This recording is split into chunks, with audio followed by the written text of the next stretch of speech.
Hello everyone, आज की इस वीडियो में हम क्लास 5th के विषय गणित के प्रैक्टिस सेट 2 को सॉल्व करेंगे। तो आइए शुरू करते हैं। क्वेश्चन है बहुविकल्पीय प्रश्न। यहाँ पर प्रश्न है, नीचे कुछ आंकड़े दिए गए हैं, कौन सा अंश तारे को दिखाता है। तो यहाँ पर जो है पहले गिन लेंगे यहाँ पर कितनी जो है ये फिगर है 1 2 3 4 5 6 7 8 9 10 11 12 13 14। यहाँ पर टोटल है 14। इसमें स्टार कितने हैं 1 2 3 4 5 5। तो यहाँ पर जो है फ्रैक्शन होनी चाहिए 5/14। तो फर्स्ट है 6/14, गलत है। देन 7/13, तो ये भी गलत है। 5/13, ये भी गलत है। नेक्स्ट है 5/14, तो ये बिल्कुल करेक्ट है। नेक्स्ट है 78,39,316 का संख्या रूप क्या होगा। तो यहाँ पर देख सकते हैं आप, तो इसका आंसर होगा ऑप्शन नंबर सी 78,39,316। अब यह नेक्स्ट है पैटर्न 1 3 6 10 28 को पूरा करें। तो यहाँ पर पहले यहाँ समझेंगे 1 और 3 के बीच में कितने प्लस हुए हैं 2, 3 और 6 के में कितने यहाँ पर 3 प्लस हुए हैं, फिर यहाँ पर 6 और 4 के बीच में 4 प्लस हुए हैं।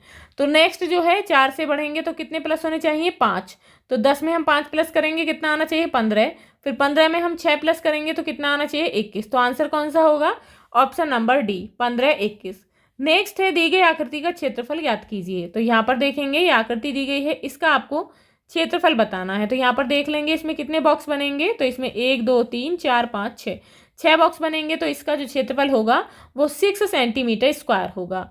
नेक्स्ट है कितने 1/3 पूर्ण 1 बनाएंगे, यानी कि कितने 1/3 मिलकर 1 बनाएंगे। तो इसके लिए जो क्या करेंगे यहाँ पर ऑप्शन है 2 3 4 1।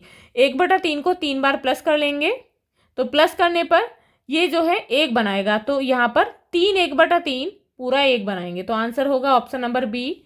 नेक्स्ट है इनमें से कौन सा एक युग्म 28 का गुणनखंड होगा। तो यहाँ पर युग्म है 6 4 7 4 7 2 8 4। तो आंसर क्या होगा, option number B 7 4। It mean 7 चौक 28। अब यहाँ पर नेक्स्ट है प्रश्नों के उत्तर दें।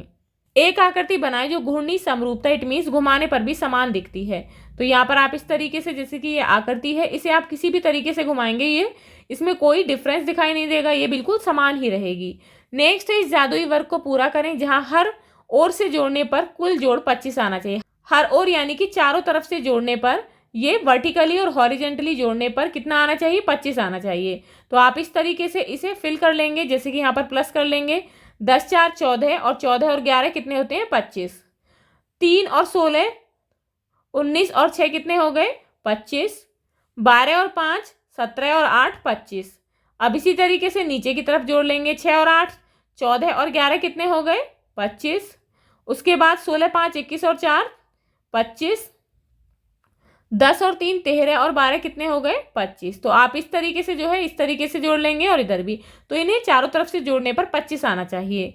नेक्स्ट है संख्याओं को आरोही क्रम में व्यवस्थित करें। आरोही यानी कि बढ़ते हुए क्रम में। तो यहाँ पर संख्या है 54,986, 58,946, 64,892, 98,423, 89,486। तो यहाँ पर आपको बढ़ते हुए क्रम में लिखना है, यानी कि आरोही क्रम में। तो सबसे पहले लिखेंगे 54,986, उसके बाद इससे बड़ी संख्या होगी 58,946, देन 64,892, उसके बाद 89,486, उसके बाद सबसे बड़ी संख्या लिख देंगे 98,423। अब यहाँ पर नेक्स्ट है दी गई आकृति को कोण को मापें। आप जो है अपना एक प्रोटेक्टर लेंगे, उसे यहाँ पर रख देंगे। तो रखने के बाद आप देखेंगे कि ये जो कोण है वो कितने डिग्री का है, तो माप कर यहाँ पर लिख देंगे। अब यह क्वेश्चन है 4 और 8 के उभयनिष्ठ गुणज ज्ञात कीजिए। तो सबसे पहले हम देखेंगे 4 और 8 के गुणज कौन कौन से होते हैं। तो 4 के गुणज जानने के लिए आप 4 का टेबल लिख देंगे। तो ये सभी जो है 4 के गुणज है, 4 8 12 16 20 24 28 32। तो आप आगे तक जो है इस तरीके से इसके गुणज लिख सकते हैं। अब ऐसे है 8 के, तो 8 के गुणज के लिए आप 8 का टेबल लिख देंगे, जैसे कि 8 16 24 32 40। तो आप जो है इस तरीके से इसका टेबल जो है आगे तक लिख सकते हैं। अब हमें बताना है कि इसके उभयनिष्ठ यानी कि 4 और 8 के कॉमन जो गुणज हैं वो कौन कौन से हैं। तो इसके उभयनिष्ठ गुणज है 8 16, यहाँ पर देखेंगे यहाँ भी 8 है, 4 दूनी 8, उसके बाद 4 चौक 16, 8 दूनी 16, उसके बाद 24 है, 4 छिंग 24, 8 तिया 24, 8 पंजे 40, 4 दही 40। तो ये जो है इसके उभयनिष्ठ गुणज हैं। अब नेक्स्ट है ईंट का आकार कैसा होता है, घन का या फिर घनाभ का। तो आप देख सकते हैं ईंट का आकार होता है घनाभ का। अब यहाँ पर नेक्स्ट है सही या गलत बताएं। टमाटो एक पालिंड्रोम है, तो ये गलत है। पालिंड्रोम उस वर्ड को कहते हैं जिसे दोनों तरफ से पढ़ने पर सेम ही पढ़ा जाता है, जैसे कि मॉम, डैड, तो इसे हम आगे से पढ़ें या फिर पीछे से, सेम ही बोला जाएगा। तो ये जो है टमाटो डिफरेंट है, टी से स्टार्ट है या एंड जो है वो ओ से है, तो यहाँ पर हम लिखेंगे गलत। नेक्स्ट है न्यून कोण अधिक कोण से छोटा होता है, तो बिल्कुल सही है। क्षेत्रफल की गणना वर्ग इकाई के रूप में की जाती है, तो बिल्कुल सही है। अब यहाँ पर नेक्स्ट है निम्नलिखित का मिलान करें, तो यहाँ पर आपको मैचिंग करनी है। तो यहाँ पर इस आकृति के 4 भाग हैं जिसमें से एक शेडेड है, तो इसके लिए फ्रैक्शन होगी 1/4। इसके साथ मैच कर देंगे। यहाँ पर 3 पार्ट है जिनमें से एक शेडेड है, तो इसकी फ्रैक्शन क्या होगी 1/3। नेक्स्ट है 1 2 3 4 5 6, इसके 6 पार्ट हैं जिसमें से 1 शेडेड है, तो इसके लिए फ्रैक्शन होगी 1/6। नाउ क्वेश्चन इज घुमाने के बाद आकृति बनाएं। यहाँ पर जो है 1/3 घुमानी है ये आकृति, तो घुमाने के बाद कैसी दिखाई देगी, तो इसे जब 1/3 घुमाएंगे तो ये आकृति जो है इस तरीके से दिखाई देगी, तो आप इस तरीके से बना लेंगे। उसके बाद जब इसे 1/4 घुमाया जाएगा तो ये सेम ही दिखाई देगी।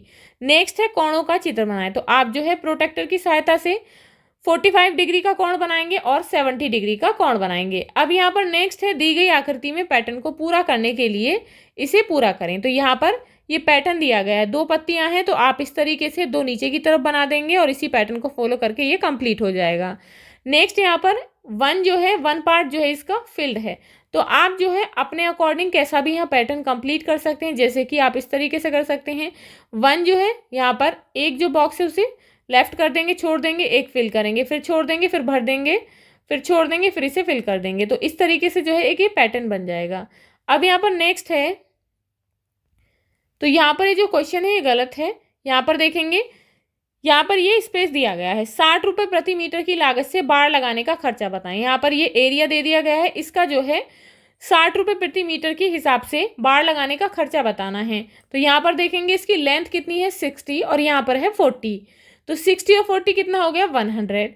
अब यहाँ पर इसकी ब्रेथ जो है वो कितनी है 40 मीटर, तो यहाँ पर इसका पहले परिमाप निकालेंगे। तो परिमाप के लिए हम क्या करते हैं, लंबाई और चौड़ाई को मल्टीप्लाई कर देते हैं 2 से। तो यहाँ पर 2 गुणा 100 + 40, यानी कि 100 + 40 कितने हो गए 140, तो 2 से गुणा कर देंगे, 2 गुणा 140 तो कितना हो गया 280 मीटर। अब यहाँ पर इसका परिमाप कितना हुआ इस जगह का 280 मीटर। तो इसमें एक और भुजा जो है अंदर की साइड है जिस पर बाड़ लगाना है, तो इतना इधर है, यानी कि 40 मीटर इधर है, तो 40 मीटर यहाँ हो गया। तो हम 280 में 40 और प्लस कर लेंगे, तो कितना हो गया 280 + 40 बराबर 320 मीटर। तो अब जो है इसकी हमें लागत बतानी है, 320 मीटर जो है उसमें बाड़ लगाने के लिए कितना खर्चा आएगा। तो इसके लिए क्या कर देंगे 60 रुपये प्रति मीटर के हिसाब से जो है बाड़ लगाना है, तो हम जो है 320 को 60 से मल्टीप्लाई कर देंगे, तो मल्टीप्लाई करने पर आता है 19,200 का खर्चा, यानी कि बाड़ लगाने में जो लागत लगेगी वो लगेगी 19,200 रुपये की। अब जो है यहाँ पर नेक्स्ट क्वेश्चन है 10 रुपये प्रति मीटर वर्ग की दर से खेत की जुताई का खर्चा बताएं। अब जो है वहाँ पहले लागत बतानी थी बाड़ लगाने की, यहाँ पर अब जुताई का खर्चा बताना है 10 रुपये प्रति मीटर वर्ग के हिसाब से। तो पहले जो है हम इसका क्षेत्रफल निकाल लेंगे, तो क्षेत्रफल कितना होगा यहाँ पर देख लेंगे, 60 और 40 कितने हुए 100, और यहाँ पर इसकी ब्रेथ कितनी है 40, तो कितना हो गया 100 गुणा 40 बराबर 4000 वर्ग मीटर। इसका जो क्षेत्रफल है वो है 4000 वर्ग मीटर। तो इसका खर्चा निकालने के लिए हम क्या करेंगे, 4000 को 10 रुपये प्रति मीटर वर्ग की दर है, तो 10 रुपये से मल्टीप्लाई करा देंगे, तो 4000 को जब 10 से मल्टीप्लाई करेंगे तो कितना आएगा 40,000। तो इसका यानी कि खेत की जुताई का खर्चा होगा 40,000 रुपये। तो आप इस तरीके से इसका परिमाप और जो है इट मीन्स इसकी बाड़ लगाने की लागत और खेत की जुताई का खर्चा यहाँ पर निकाल लेंगे। अब ये क्वेश्चन है, शीतल ने अपने दिन को विभिन्न भागों में बांटा है।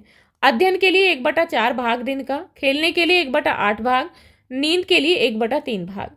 अब यहाँ पर गणना करनी है कि वह कितने घंटे पढ़ती है। तो 1/4 भाग पढ़ती है वो, तो 1/4 भाग में कितने घंटे होंगे, तो आप जो है 1/4 को 24 से मल्टीप्लाई कर देंगे, 4 × 24 तो कितने घंटे हो गए 6, तो 6 घंटे जो है वो पढ़ती है। उसके बाद है अन्य गतिविधियों के लिए कितने घंटे शेष हैं, तो अन्य गतिविधि खेलने में 1/8 भाग, तो इसी तरीके से 1/4, तो यहाँ पर जो है 8 से 24 को क्या करा देंगे, यहाँ पर काटेंगे, 8 × 24, तो यहाँ पर आंसर कितना हो गया 3 घंटे, 3 घंटे खेलती है। अब इसी तरीके नींद जो है उसके लिए कितना टाइम है 1/3 भाग, तो 3 से यहाँ पर 24 को काटेंगे, 3 × 8 = 24, तो यहाँ पर कितना आंसर आया 8 घंटे। इट मीन्स वह जो है टोटल 6 और 3 9 और 8 17 घंटे जो है इस काम के लिए लेती है, तो बाकी कितने घंटे बचे? 7 घंटे। तो अन्य गतिविधियों के लिए वह 7 घंटे उसके पास शेष हैं। तो आप इस तरीके से जो है इस क्वेश्चन को सॉल्व कर लेंगे। तो इसी के साथ आपका ये प्रैक्टिस सेट जो है कंप्लीट होता है। आप इसे अच्छे से सॉल्व करेंगे। मिलते हैं नेक्स्ट वीडियो में नेक्स्ट प्रैक्टिस सेट के साथ। If you like this video, please like and share, and if you are new on this channel, please subscribe the channel. Thank you.